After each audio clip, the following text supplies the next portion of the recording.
My name is Ananya, and today in this video we'll be trying to answer a few questions, one of them being why is carbon so special, and the second one being that what makes graphite and diamond so different from each other. So today in this video we'll find answers to these questions. Carbon, an element that is so unique, an atom that we are so obsessed with. It makes about only 0.03% of the Earth's crust, but has a wide range of uses in most of the industries, may it be plastics or pencils. So, what makes carbon so unique?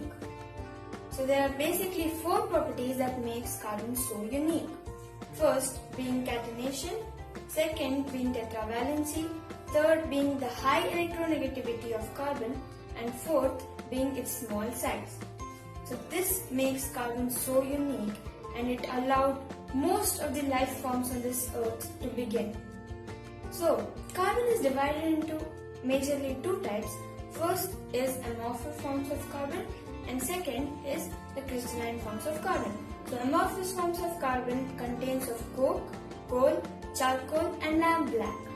And the crystalline forms of carbon contains of diamond, graphite and fullerenes. So today in this video we'll be trying to understand the major differences between graphite and diamond. So these two are the crystalline forms of carbon, and we'll be trying to understand the differences. So let's take a pencil in my hand and a paper in my hand, and let me start writing on the paper. What do you notice? The pencil lead is so soft and slippery. It writes so smoothly, right? So the pencil's lid is actually made up of graphite. And on the other hand, let me take some diamond and let me just touch it for a while, and I begin to notice that diamond is so hard, the exact opposite. So the next thing that I do is connect the graphite to an electrical circuit, and I begin to notice that the light bulb there begins to glow. So I do the same thing on the other side with diamond, and then I begin to notice that the light bulb does not glow. So why such different properties? Fundamentally, both of them are actually carbon. So why do they show such different properties? Let's try and answer that question. So as you can see in diamond, each carbon atom is held firmly in place by 4 bonds of the neighboring carbon atoms. So you can see that there's one carbon atom in the center and it's bonded with 4 other neighboring carbon atoms.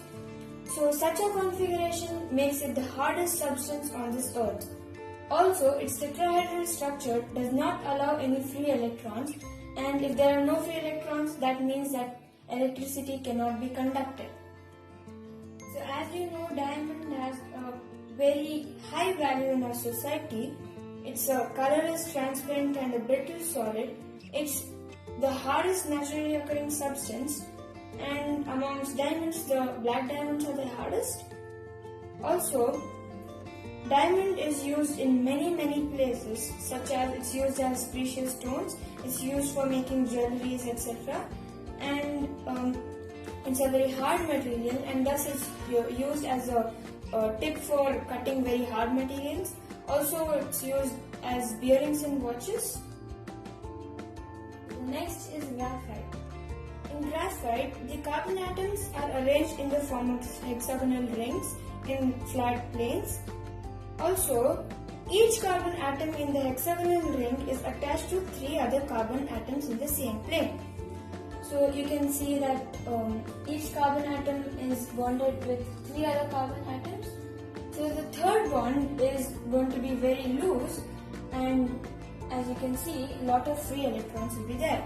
The fourth valence electron of each carbon atom remains loose, and thus, because there are so many free electrons in graphite, it conducts electricity. So the uses of graphite are pencil leads. It's used in pencil leads, also as electrodes in electrolysis. So it's used as a dry lubricant, and as it's used in nuclear reactors. So graphite is actually a dark grey solid having metallic luster.